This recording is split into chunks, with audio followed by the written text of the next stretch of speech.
यही वो इलाका है जहाँ से वो आग शुरू हुई और जिसके बाद अब आग के बाद हम देख सकते हैं कितनी बुरी तरह से यहाँ पूरी तरह से ये सब जल चुका है। ये पूरा लकड़ी का और कांच का इंटीरियर था। हम यहाँ देख सकते हैं ग्लासेस पड़े हुए हैं, लोगों की चप्पल यहाँ बिखरी हुई है। गोवा के उस बर्च क्लब में हम मौजूद हैं जहां अग्नि तांडव देखा गया।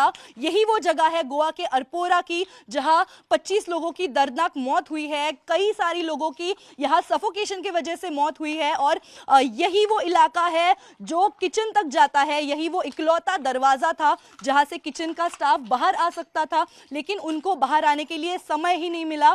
ये एक ही दरवाज़ा है जहां से लोग आ जा सकते हैं, लेकिन कोई किचन स्टाफ को इस बारे में इन्फॉर्म ही नहीं किया, जिसके बाद पूरी स्टाफ की, पूरे किचन के टीम की नीचे ही बेसमेंट में मौत हुई। ये हम स्ट्रक्चर अगर देखें तो पूरी तरह से जल चुका है, जल के पूरा क्लब राख हो चुका है। यहाँ मिट्टी हो, सीमेंट हो, लोहा हो या फिर लकड़ी, सब जल चुका है। और क्योंकि यहाँ ज़्यादा से ज़्यादा स्ट्रक्चर जो क्लब का इंटीरियर ये लकड़ी से बनाया हुआ था, इसके वजह से यहाँ आग बढ़ी, बहुत जल्द बढ़ी और ये पूरा इलाका है जहां आग लगी। ये पूरे स्पेस पे हम देख सकते हैं कि यहाँ पतरा लगा हुआ है और जिसके वजह से ये आग ज़्यादा बड़ी है। ये पूरा मेटल का इलाका है और ये पूरा स्ट्रक्चर अगर हम देखें तो ये एक नदी पे बना हुआ है। ये नदी हम देख सकते हैं, ये पूरा सॉल्ट पैन एरिया बताया जा रहा है। एक इको सेंसिटिव जोन है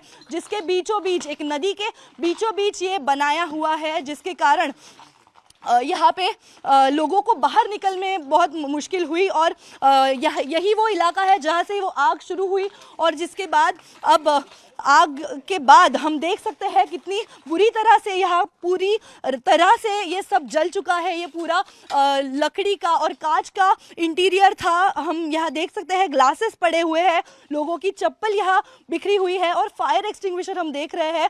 लोगों ने बहुत ज़्यादा कोशिश की होगी कि ये आग बुझाई जाए, लेकिन इसकी इंटेंसिटी इतनी ज़्यादा थी कि ये आग बुझाने कोई नहीं पाया। और ये एंट्रेंस भी हम देख सकते हैं पूरी तरह से लकड़ी का, बांबू का बनाया हुआ है, जिसके कारण आग बहुत जल्द बढ़ी। और जैसे कि मैं बता रही थी, ये एक इको सेंसिटिव जोन है। ये देख सकते हैं हम, एक नदी पे बनाया हुआ एक राउंड स्ट्रक्चर है और ये उसका एंट्रेंस है बर्च बाय रोमियो लेन। और ये रोमियो लेन की इकलौती प्रॉपर्टी नहीं, तो यहाँ गोवा में इनकी और भी 2 प्रॉपर्टीज़ है जिसको अब गोवा पुलिस द्वारा सील किया गया है और जिसके बाद अब इन्वेस्टिगेशन जारी है। 4 लोगों की इसमें अरेस्ट हो चुकी है, जिसमें क्लब मैनेजर, फ्लोर मैनेजर, बार मैनेजर और गेट मैनेजर को इसमें अरेस्ट किया गया है, जिसके बाद अब उनकी इंक्वायरी होगी। जिसके साथ ही गवर्नमेंट स्टाफ जो था, जिन्होंने इस जगह के लिए परमिशन दी, उनको भी अभी शक की नज़र से देखा जा रहा है कि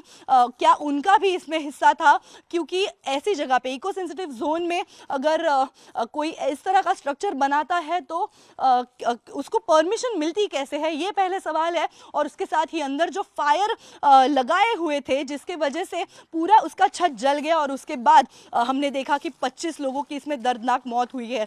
अब लोगों को अपनी जान की परवाह थी, इसलिए लोग इधर से पैनिक होते हुए जल्दी बाहर निकले। और जैसे कि हम देख सकते हैं, अभी भी टेबलों पे सारे ड्रिंक्स, सारी बॉटल्स वैसे ही पड़े हैं। इतनी पैनिक की सिचुएशन थी, लोगों की चप्पल भी नीचे बिखरी हुई है।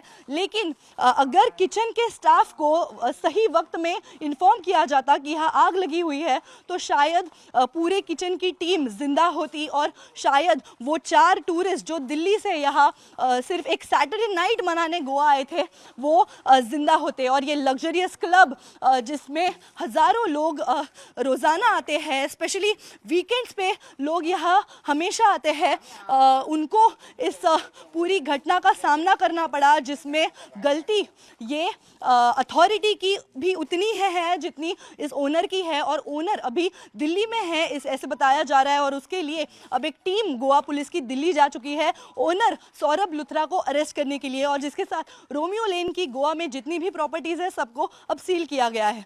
वीडियो जर्नलिस्ट हेमंत मोहिते के साथ मैं रुचा कानोलकर, टाइम्स नाउ नवभारत, गोवा।